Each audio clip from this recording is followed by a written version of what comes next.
For our opponent to turn up. This is a good segue. So this is Blood Bowl Puzzle Corner, and we're going to solve puzzles.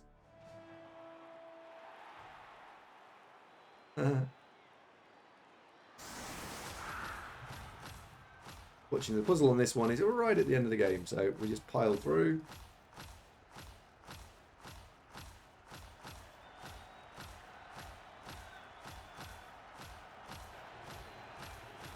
Faster way of doing this. Gonna have to close my eyes. Walrus, why don't you want to see the puzzle?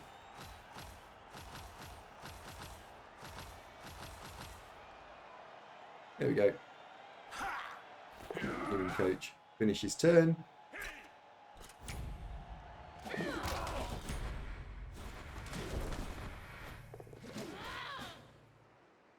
think that's it. Yep. Oh no. That's turn.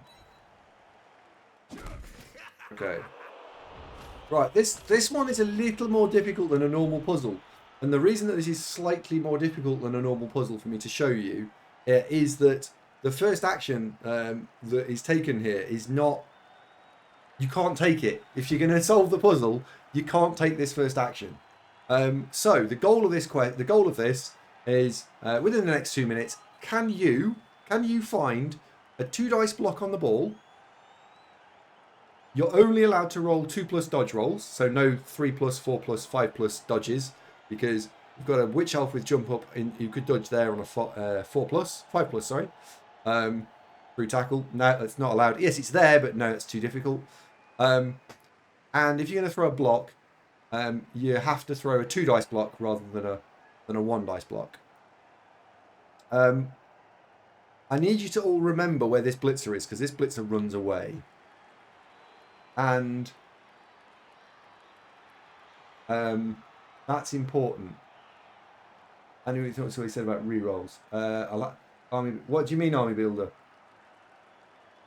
What they said about rerolls? Army Builder, you need to give me an example. I'm not sure. Hello, everyone. So the goal of these, if you just come in, you need to get 2 dice on the ball. You're not allowed to roll a 3+ or more dodge. You're only allowed to roll 2 dice blocks. And we're looking for 2 dice on ball. I'll give you a moment to just look through this.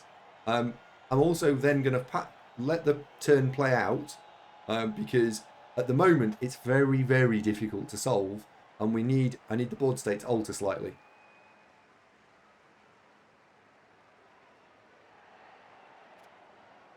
So, remember this blitzer, he's actually stood there.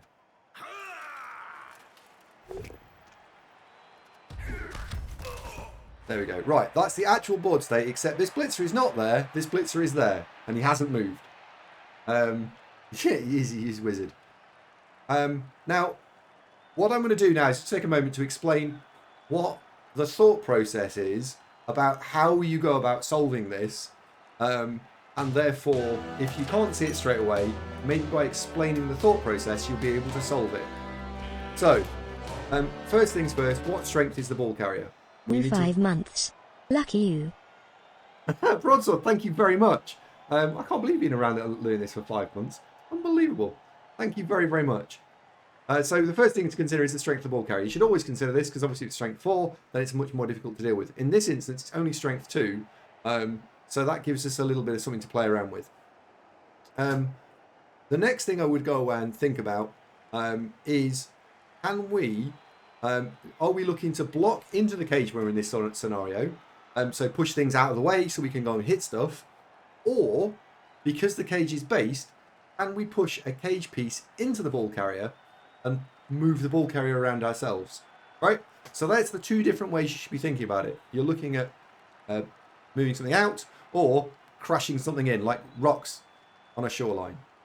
And the way to do that, normally to think about the second one, is can you find any boxes or T-shapes or just things you can just generally chain push? And so let's go through this the turn. That is going to get pushed into there. There's no viable way of filling that square in, so that is not helpful, and we need to just stop thinking about it. This, there is a chain push here. Unfortunately, that's got stand firm, so that's not helpful. So I don't have to waste any mental energy thinking about that player. Next, This. Well, there's a guard player here, and I've guard player here, and I can't fill this square in. And I might need to fill this square in. So maybe that's a thing to think about. We can also push him this way. But he's got blodge, and we have got no tackle on either of these players. So viably knocking this guy over is not very helpful. Can we push anything else? Not easily. Well, not directly, should I say. What you can see, however, is on the back cage corner. This is strength 2. So, can we make a box? No, we can't make a box. Can we move something that way? Not really. But what we could start to think about is this shape here. You know, can we fill in these 2 squares here? Because then if we could, we've got a T shape. And if we can fill in these 2 players here, then we could push the ball carrier down. Equally, if we pushed here and followed up, that would also give us the T shape. So we can either block here and follow, and then run round. The trouble is that square's available. So really what I'm looking at is I want to fill in these 2 squares. That's the solve here, is you fill in those squares there, and you blitz from here, and you can push the ball carrier down. And we can go here. And we actually know that Witch Elf is effectively stood up because he's got jump up. So, sort of how you would go around solving this. Now the final little bit of the methodology. Well, you take this guy and plonk him here. We know we put this guy here. We've got 2 dice here. If we get a POW, fine, it's just stood there. If we get a push, it's still stood there. Frenzy then carries this to there, and because we put player here, that's still 2 dice. So the Witch Elf, or the Blitzer is going to be stood in this square here. We also know we can block here because of our guard, which fills in this square. So guaranteed we fill in these squares. The worst thing that can happen is they fall over and die, because then we don't get our shape. At that point, the player that we have moved over here runs around the top, smashes into this player, who pushes here, who goes there. And we jump up for 2 dice. Solved. But more importantly, we talked about how we solve it rather than just solve.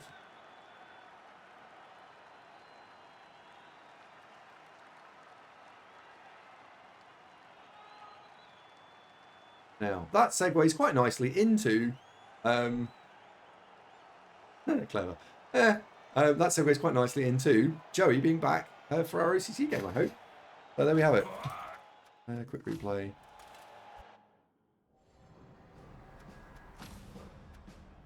I hope. We might be able to do another one, actually. Let's see if we can do it quickly, knock out another Blood Bowl puzzle.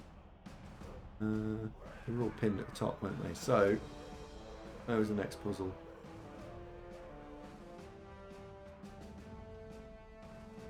Oh yeah, Kislev.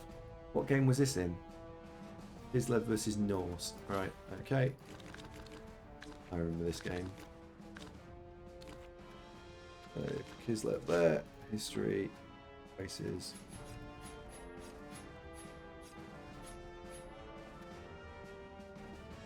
Was... I think against these. 12th of the 1st.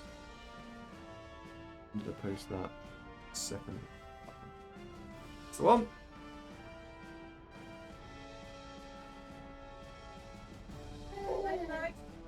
Oh, James, that sucks.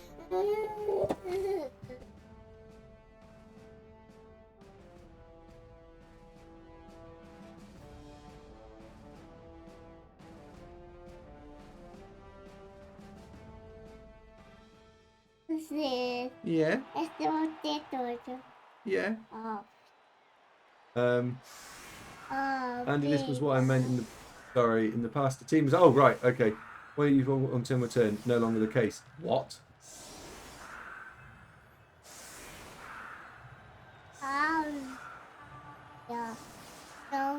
Army, that's insane. That will suit people who are very careful with their rerolls, and in fact will let people who get bitten by poor luck early on do all right. No. All gone. Dago, Bobo's Grotto. Thank you very much. No. Okay, right. Let's do the next puzzle. I think it's this turn. fact, I'm almost certain it's this turn.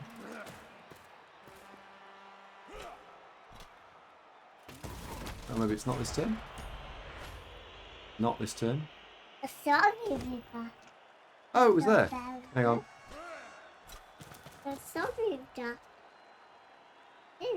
Yeah. I need the board state to be right. Right, let that play through because it's here. Don't worry, James. You'll just finish up in tier 5. You'll be fine. Grotto, thank you very much, by the way. I can't tell if that's a first-time subscription, which I think it is. So thank you very, very much. If I didn't have my daughter on my knee, I would do like sub-hype and stuff. So thank you very much. Right, this is the next puzzle, and this puzzle is solvable in many different ways. And so the question we're asking ourselves is, surf one or both of these players with as few dice rolls as possible. Thank you.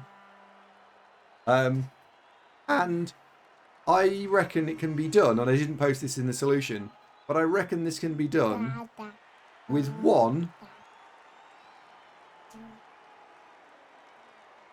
Yeah, 1 2 plus.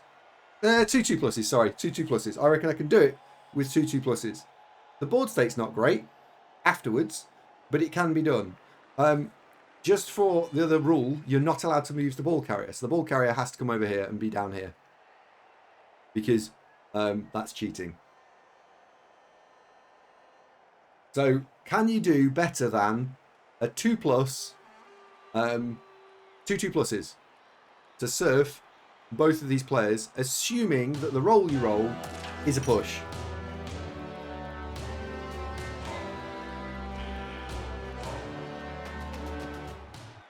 And I found 3 different ways of doing this. L-Plate's like, yeah, I can actually. Thanks very much. Thanks for that question. Holy moly. Gimlet with a 2 years. Thank you very much. Emma, say cow. Cow. Gimlet, you got a cow. Be sure to claim your free Gimlet when you're on the way out, Zunk. Thank you very much, Gimlet. That is absolutely amazing. Thank you. Thank you very much. So, solvey on this one is a little bit on the fun side, and the way that you can solve this is if you're prepared to throw lots of dice at it, you can step this blodge guy here. You can take this guy and stand him here. And what you've then started to create is you've got a box here. And if you've got a box, when this guy pushes this guy, you could also create a T-shape. So you need to fill in this square here. So you create a box with these 4 squares here. Then you create a T-shape for these 4 squares here. Then this guy gets pushed into here. So you need another box here. So this square needs to be filled in.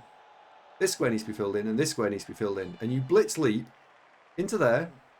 And you block here. Push, push, push. Gone. So that guarantees 1 player gone. It's a 3+ like, but it is possible.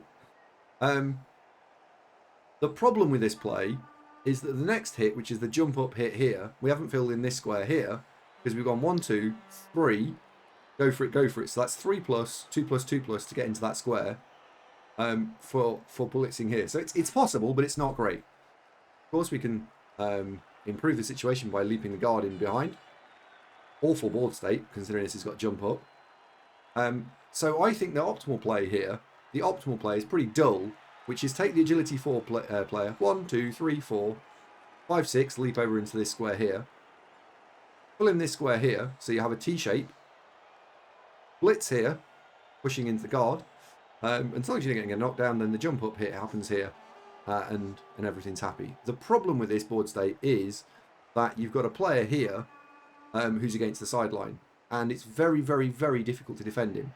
So what it means is this guy's got to stand up, and the dirty player is going to have to stand here, and you need to fill in all these squares and then jump up. Yeah, dirty player foul this on +3. So yeah, the first one is very complicated and not very good. The second one is much more simplistic, which is 2+ jump over, blitz, 2+ jump up, score. Well, not score. Get rid of both players.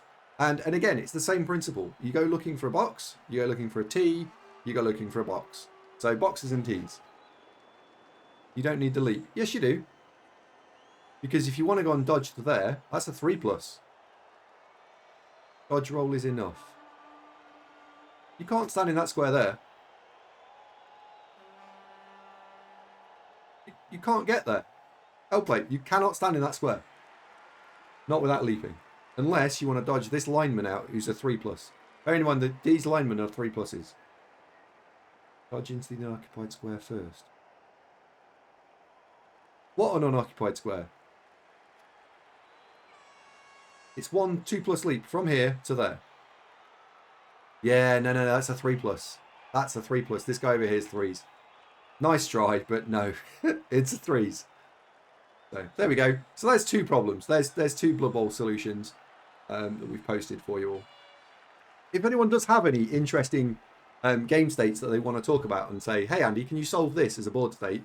Then feel free, send me a message on Discord, and I will and I'll talk to you about how you send me the replay file. Tell me what turn it is. I'll go and look at it, and I'll do it as a puzzle, and we'll solve interesting board states as puzzles on this channel.